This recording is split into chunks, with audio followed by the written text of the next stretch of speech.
Attracting talent. Today's episode is going to give you the tools that you need. Number one, to recognize that the big life that you want, when I say big life, I mean great income, great freedom, and great impact. That life that you want depends upon you attracting other people into your world who are at least as talented as you are. And today's show is going to talk all about that process, what you do to attract talent. Again, this is the master skill of building wealth. If you've ever wanted to build true wealth, it can't be just upon your back. You have to attract other people in your world. And I have an amazing guest that I'm excited to introduce to you today, who's going to talk us through how she's done that time and time again. So stay with us, folks. It's going to be a great episode.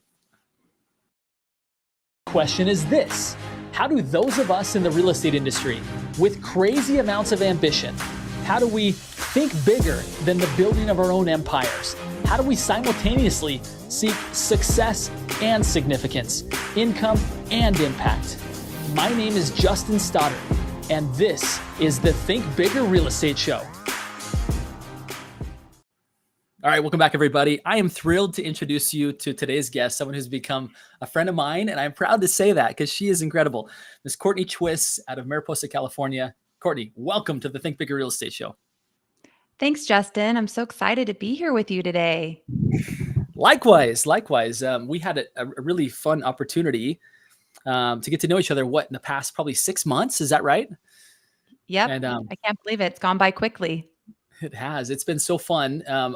I now, getting to know you better, am very clear on how, or I'm somewhat clear, and I'm going to get even more clear today on what it looks like to attract or how you built such an enviable brokerage in your part of the world, right? So you're out of Mariposa, California. For those that don't know where that's at, it's just kind of at the doors of Yosemite. And she did that. And this brokerage that she built in multiple locations also extends down into the Fresno area. And then just recently kind of made a decision to take kind of even a bigger leap and start to build both regionally as well as nationally, even internationally. So pretty exciting what you're up to. But let's talk about this. Talk to us a little bit about the brokerage that you originally built, Twiss Realty. Talk us through kind of the kind of different locations and how many agents you had, so we have some context. Sure. So, I've been in the real estate lending business for 20 years. And come 2012, when my youngest was 6 weeks old, I decided to launch Twiss Realty with a newborn. So that was fun. And, I kept it small for a few years, and it got to the point where I realized that I really did want to scale my business and I couldn't do it on my own. So how do you take the jump from going to being a top producer in your community or your area to kind of creating other mini-me's that want to grow the business with you? So I think it was around 2018, I made a conscious choice where I wanted to actually attract talent to the team. Previously, it would just kind of happened organically. People had heard about my brand that I built, Twiss Realty, with my name, and had come to me and wanted to join. And I didn't have to really do anything to get them to want to work with me. So there's quite a difference from people just looking to work with you and you actually trying to go out and attract top talent, right? Yeah. It's interesting that you made that conscious decision, because I do think that talented people like yourself naturally attract some people. They just kind of show up in your world and they're like, hey, teach me what you know, right? And so you kind of organically start to realize that, hey, I've got something of value that I can offer to people. But it sounds like at some point you said, you know what?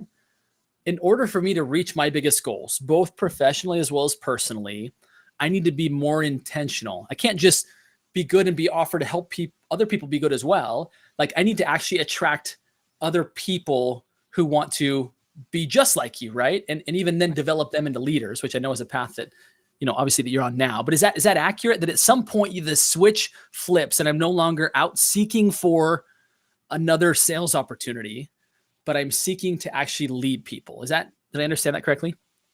Yes, definitely. That's correct.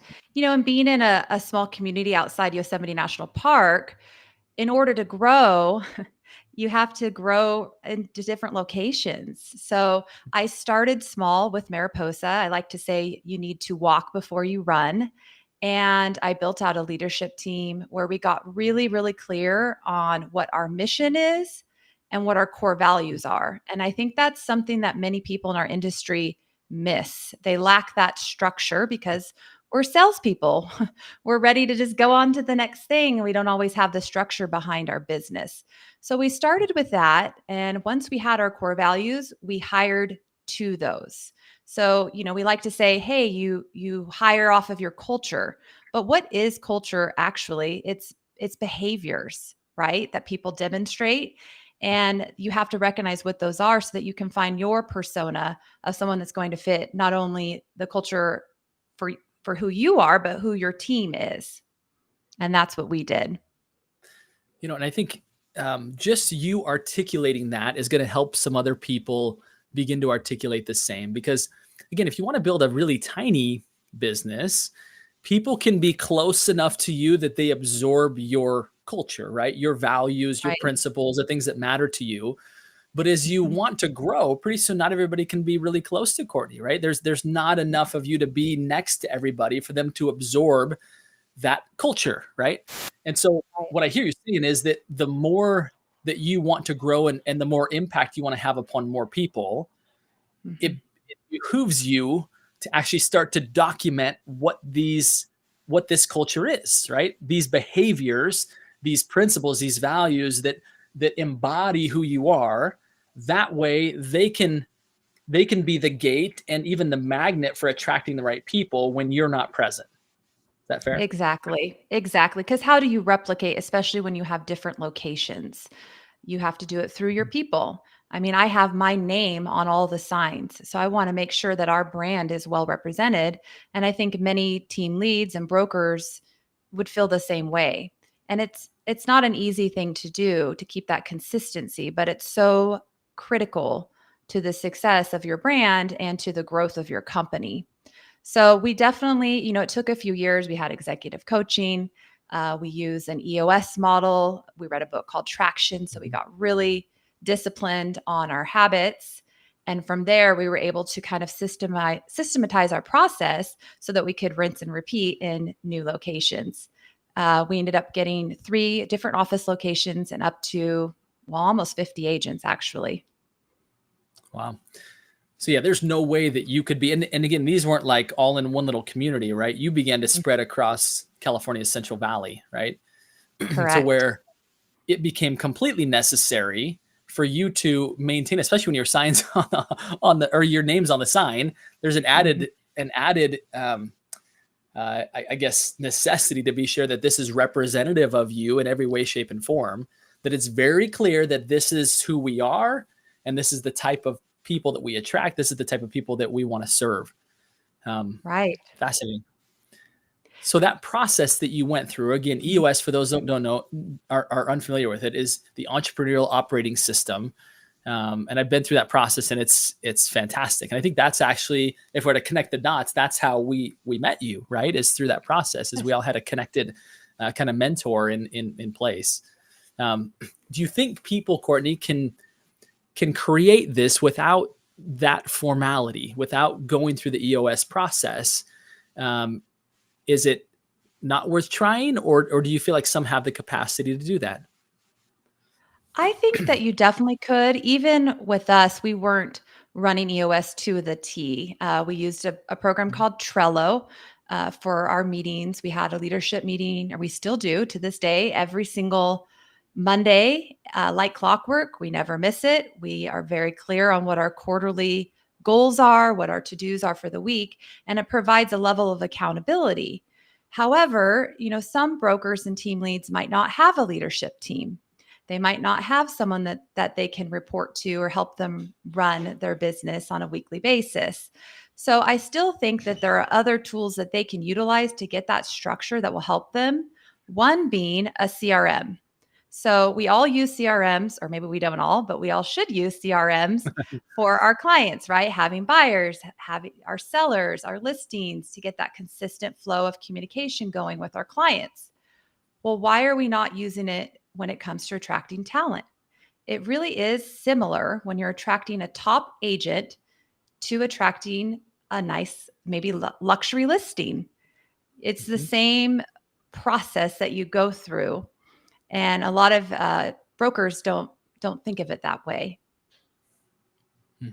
I do remember at one point, I think it was Gary Keller who had spoken about this, is that when people make the shift from being a sales professional to a leader, they still have, call it lead gen time. They still have time where they're connecting with their ideal prospects. The prospects just aren't buyers and sellers, right? The prospects are other people who deal with buyers and sellers, right? So some of the same habits and practices I would imagine that you created in order to establish yourself as a premier broker in your area and throughout that valley, that you then taught to other people, you maintain those same practices, those same habits, that same ability to connect with people, find out where they were at, where they were trying to get to, and helping them build the bridge to get there by being a part of your world.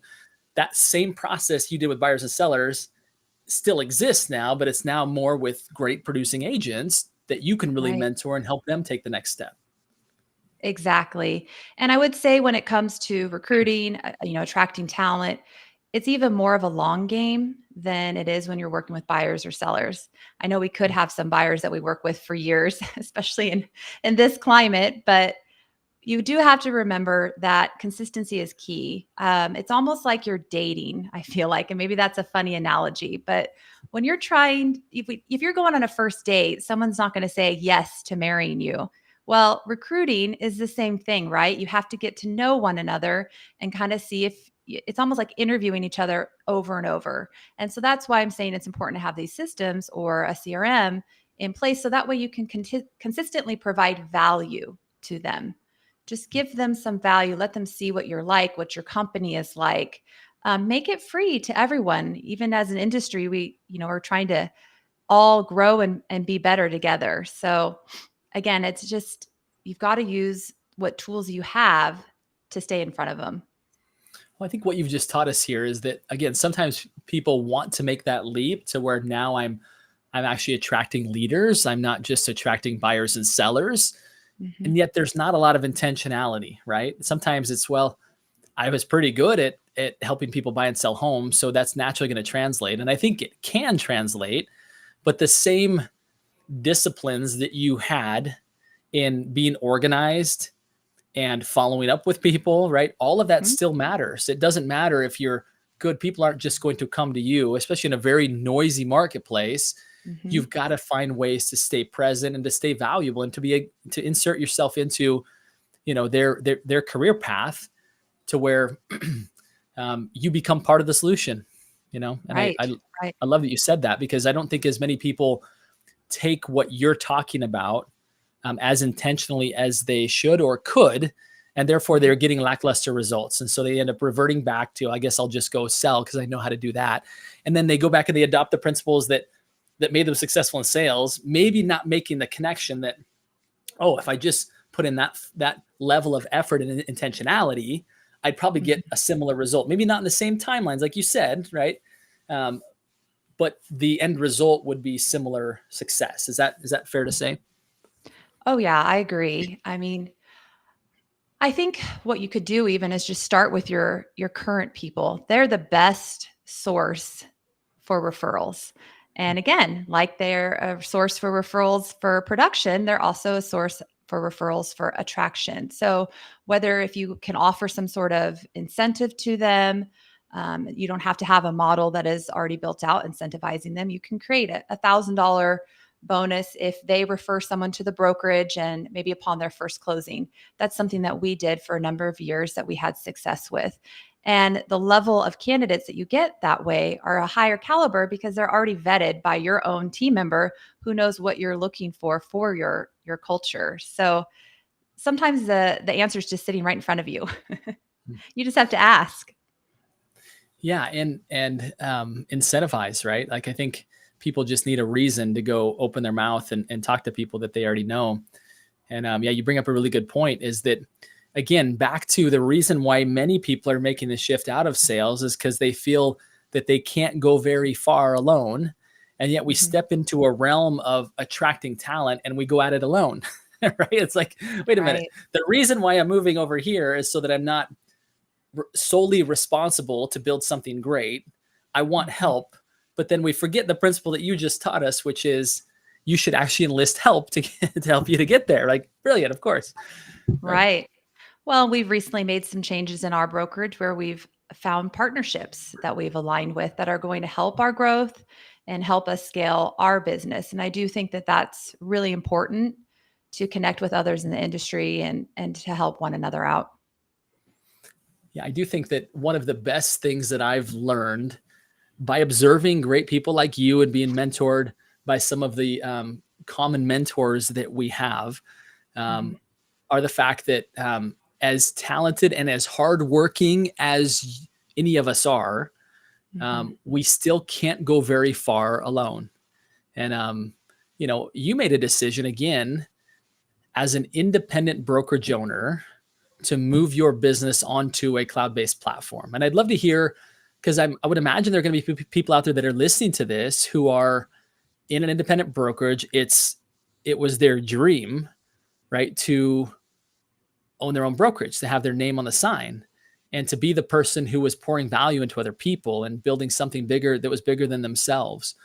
And some may think that, you know what, I feel like it's a step backwards going away from my own brokerage. You didn't feel that way, right? In fact, you just identified right now that to go forward, we needed to create some new partnerships, right? So walk us through kind of that decision process. Was that hard for you to kind of give up being your own independent brokerage, or was it a pretty obvious decision for you to make? It was definitely not an obvious decision for me to make. I'm like all those other independent brokers out there that might be listening, very hard-headed, and I was used to doing things kind of the hard way. Looking back, I had built out everything from scratch: our onboarding website, all of our branding, our out of a whole marketing website, all these things I've done over the last 12 years. And I thought, why would I want to do something different like this? I might, be having a hard time this year, but I could keep persevering and get through. It really wasn't until I met someone that was a mentor to me, that kind of allowed me the freedom to say, okay, let's talk about some other options out there. Because I will say, being a broker, it can, even with the leadership team, it can be a little lonely. Everything stops at you. We're seeing this right now with the NAR settlement. It's changes are happening at a very fast pace. Those of us that went through COVID experienced it, and you want to stay ahead of it. And I've, prided myself on want to stay active and stay ahead of the curve in the rearview mirror. And joining a cloud-based company was a great way to keep my branding, and just keep growing and scaling off of what we've already built, not necessarily, abandoning anything, which is what I initially thought it would be like. Yeah, and I think one thing that I've learned in that realm as I've watched brokers do that is that while they thought that it would be making their world smaller, it Mhm. actually opened it up because previously you were limited to really creating impact for people within a very defined geographic like place in the world, right? And that if you Right. were to expand beyond that, you would have to take on significant overhead in order Mhm. to establish that kind of value in a new market, right? Which for any business owner in maybe uncertain times, that's not the direction you want to go of like, let's open up an office and see if we can do this again. Mhm. Whereas now, because you've been able to simply take what you had built and transfer it onto a cloud-based brokerage, now you have the ability to still maintain some independence when it comes to your branding, when it comes to Mhm. the value you pouring into those that you serve. But now all of a sudden, all the regional boundaries have dropped, right? Is that safe to say? Yes, definitely. Before, we would recruit probably no more than maybe an hour to an hour and a half away from a physical location. I'm finding that that's just not necessary now. I'm having amazing conversations with leaders in our industry that are in all states. We're already in a few states as we speak, whereas 6 months ago we couldn't have done that. We just did not have the value proposition that we have now. So it's been a lot of fun, and it's allowed me to just stay firm on, again, that persona. Like, who are we looking for? Who's going to be a fit? Who do we want to partner with? And it's just opened the doors to a much higher level than we had previously. I love it.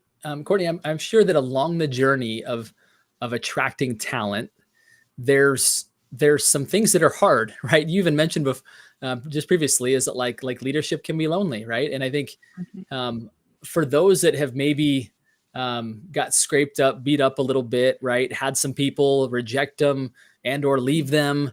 What advice would you have for those that maybe feel like, man, maybe I should just go back to sales because, whew, this hurts a little bit, right? Can you give some advice to Right. those that have maybe felt that?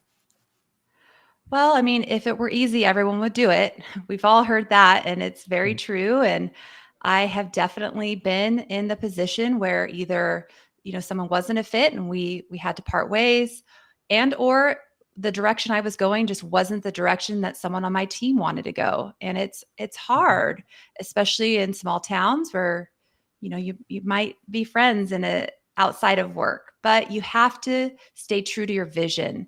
So know where you're going, have that direction and that purpose, and just stick with it because it will definitely be worth it.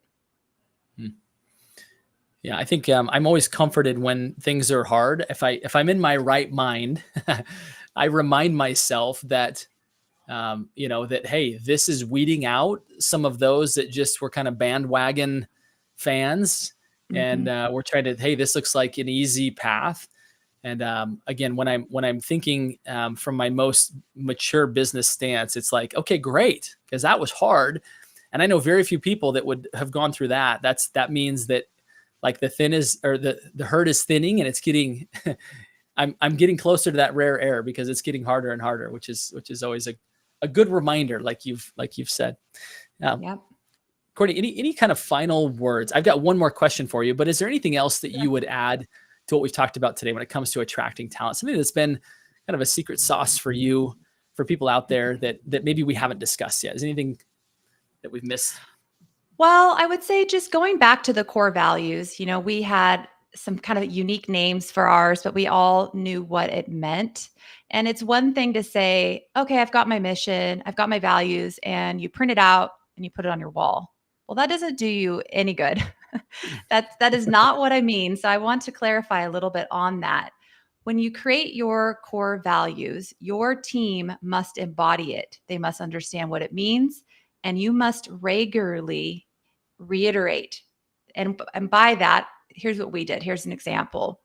Every single week in our team meeting, we had pass the Twiss torch, and it was a peer passing to another peer who they felt best embodied one of our core values. And we had it every single week. So, therefore, there is a high level of clarity of what those core values are, and your team is exemplifying it, which is just helping you stay true to your vision. And again, have a better understanding of who you're going to bring on and making sure that they're fitting your culture or the behaviors of your group. Hmm. I can see how beautifully that would be attractive to the right people, right? If you Mm-hmm. invited people to come in and see a team meeting and they see these values, not just like you said on some plaque on a wall, but Right. really being a certain amount of enthusiasm from members of your organization who are saying like, yes, I embodied this and now I'm passing it to this person. Like, how powerful Mm-hmm. is that? Like, people would just want to be a part of that. Like, that's me, and I want to celebrate those things, and I want to be celebrated for those things. Like, that's beautiful. Really, really well said. Well, we have just a couple of minutes, Courtney. And so I want to ask kind of the signature question that we ask everybody that crosses the Think Bigger Real Estate stage, which is Mm-hmm. this: you are a big thinker, and I want to hear what Courtney Twiss does to continue to be a big thinker, to continue to expand your possibilities. What does that look like for you? What does growth look like for you? Well, I think anyone that knows me would say with confidence that I'm a visionary. And I've had to have people around me that are the actual integrators. So you can think big, but if you don't know how to execute, it really doesn't do you any good. And I have definitely learned that the hard way in the past. So again, it comes back to finding those key partnerships. When you have your goal, and mine is hefty, which is to have 250 amazing top talented agents working with me, other leaders, by the end of this year. And I can say that and I can think big, but if I don't have a plan to execute, it will not happen. So again, processes don't sound fun, but they actually are the way to get that freedom that you're looking for and to reach those big goals. Boy, I hear so much of what you just talked about embodied in your answer, right? Which is you're very clear on the vision. You're clear on the rocks. You have an integrator. You have someone who's helping put this vision, put some traction on this vision. So it's beautiful, and there's no doubt in my mind that you'll achieve that goal. And that even this episode may be a catalyst for people being like, how do I find her info? Like, I kind of resonate with her. So I'm excited for that as well. So I want to thank you, Courtney, so much for coming and contributing your genius to this, the Think Bigger Real Estate Show. It's been a total pleasure to get closer to you and your organization and see just how talented you guys are. And I'm expecting nothing but more incredible things as I continue to watch you guys grow. So such a pleasure. Thank you so much. Thank you, Justin. I really appreciate it. It's always a pleasure with you. Thank you, my friend. And my final request of everybody listening here today are these 3 simple words, and they are go think bigger. Thanks again, Courtney, for helping us do that today. Bye. You and I both know that listening to a podcast is not the final step in becoming a big thinker. That is why I have one more invitation for you to help you expedite this process of transformation. It will only take you a few seconds. I want you to open your favorite social media app, find me, and send me a DM sharing with me what you loved most about this episode. Doing so will help you take one more step in taking big